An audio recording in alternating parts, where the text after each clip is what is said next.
Today we are working on a NuTone uh, intercom system built in 1967. It is a model 2067-68.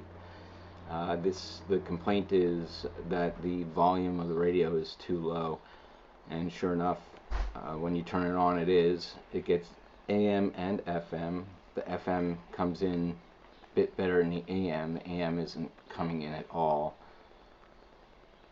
So we're going to take this, we've taken this out off the wall. We're going to take the faceplate off, the knobs and the faceplate, and then we will take a look at the underside and see what's going on. One cool feature of this model of intercom system is it has a phono jack. So this was for plugging in a phonograph, a record player, so PHO for phono. But it is essentially an auxiliary port, and the owner has a cable that plugs into this jack. It's called, this type of jack is called an RCA jack. So she plugs it in to the RCA jack right here, and the other part into her phone, and she can play music throughout her entire house. You may be wondering where these buttons and things are. These actually stayed behind on the wall, so when I took the intercom off the wall, these buttons stayed behind. These buttons are the individual buttons for the individual intercoms throughout the house. So you push the button and you can speak to the master bedroom or the kids' bedroom, yada yada yada. And this is what it looks like on the wall. You can see all of the individual buttons there. There's 10 of them.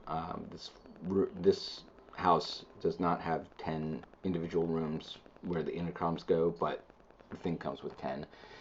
And that jumble of cables back in there are the individual cables that go out to the rooms. Unfortunately, whoever put this in originally did not care about tidying up those cables, so it looks pretty scary. Okay, this is what it looks like with the faceplate off. This here is called the chassis. This is the chassis of the intercom system, the chassis of the radio. You got your FM, AM, selector, master volume, and power on, off, and volume button. That's your speak control. If you want to speak to somebody using the intercom system, you use that. There's no microphone within the system, so when you press that button down, I believe the speaker becomes the microphone. This switch here is for local and distant FM radio reception. So you switch that to one side, and the distant side, and you get a better signal from stations that are far away. Okay, here we have the underside of the chassis, and this brown looking thing here is the PCB, or printed circuit board.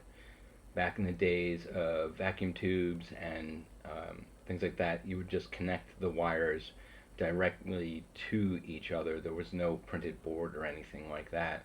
But with these PCBs, the individual leads here represent a wire, so it makes all the connections between the components, and then you have a nice clean board on the other side.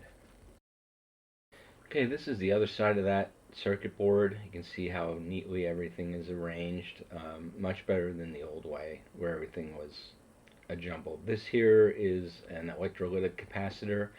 All these different blue ones are electrolytic capacitors. Those, especially the old ones, tend to go bad, so all of these had to be changed. The customer sent the thing off to a place in California back in 2017, and the guy there changed these electrolytics for her. This is the AM tuning capacitor. This is what brings in the AM stations, and this is the FM. Oh, I had this propped up with a stick because it kept falling down. That's the FM tuning capacitor under there. It is shielded for whatever reason. There's another circuit board under there. I don't need to get in there, so I'm just going to leave that alone. So when I was doing this, I didn't have the schematic, which I had put on order, so I couldn't really troubleshoot it that well, but what I could do was clean it up. It was quite dirty inside. The volume knobs and different switches were dirty, so I cleaned those up, and it actually ended up fixing the issue.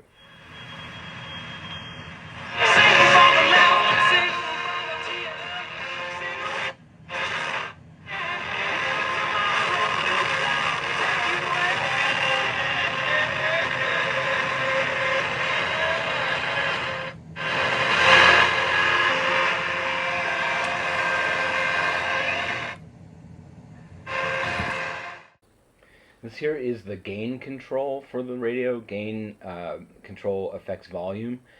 So I believe that cleaning this switch here, or on the other side of this is a potentiometer, which we'll look at later. I'll show you what those look like. But I cleaned up that potentiometer, which is a variable resistor, and the sound came back full force. I put these markings on it so somebody in the future would know where to put it. Here's our NuTone with an iPhone connected to it to play your own music. So I've got this older iPhone connected through this cable into the RCA jack, and it's set to phono.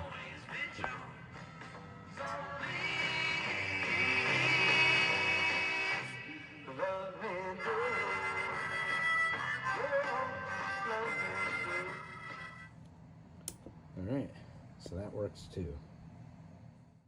Here I am back at the customer's house. She was kind enough to take the intercoms in the individual rooms off the wall. There's only three, one in 2 bedrooms, one each in 2 bedrooms, and one in the basement. Just cleaning off the dust and stuff like that, and I'll do a little bit more cleaning here in a second. What I'm attempting to do here is clean up the back of the volume switch. This one was kind of difficult to move, so I was spraying contact cleaner into the back of the switch, trying to free it up a bit, and that did work. So eventually I just got it back on the wall. Here we are in the second bedroom doing the same thing. So I'm cleaning it up. I sprayed contact cleaner into the potentiometer on the back there, which is the volume knob, and that about did it. These things have very simple circuitry. It's literally just that potentiometer, a push-talk button, and a speaker. There's no circuit board or anything like that. Everything is hardwired, and we'll get into what a potentiometer is here in a second. When I got the intercom system installed again, which I'll show later, everything worked except this one intercom. Alright, so we have the intercom on the bench. Again, pretty simple setup. We've got a speaker, although much larger than the ones in the bedroom. We have the potentiometer, the round thing that you can see on the back that my hand's now covering, and a push-talk button. So the idea now is to disassemble this and remove the potentiometer so that it can be cleaned.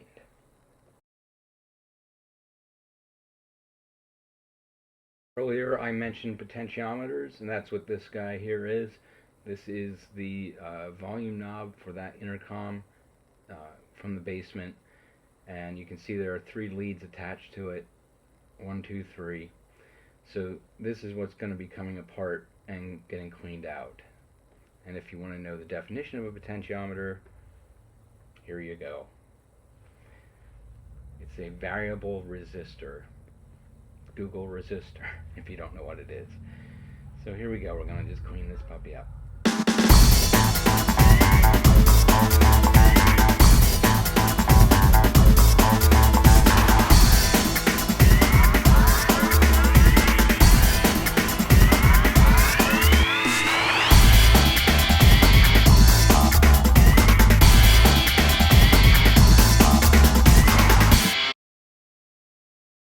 As I mentioned, the potentiometer is a variable resistor, so here I'm going to check the resistance just to make sure everything is working after I got it cleaned up. So I'm going from the center tap to one side and adjusting the potentiometer if I can keep my lead on here. At the low end, we're reading about 0.3, and as we turn the knob, we go up to 19.8. So this is a 20 ohm potentiometer. The other side will read the same way.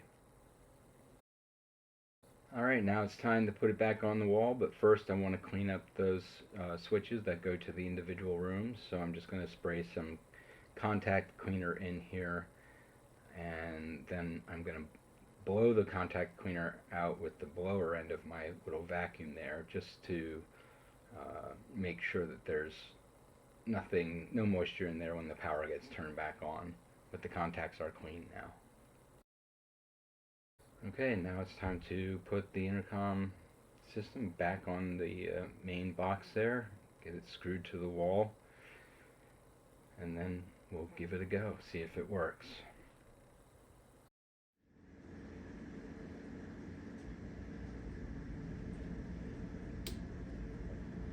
Alright.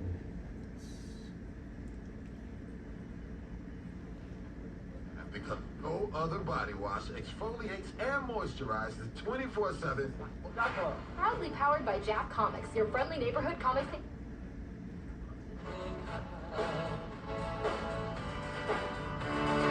I feel love.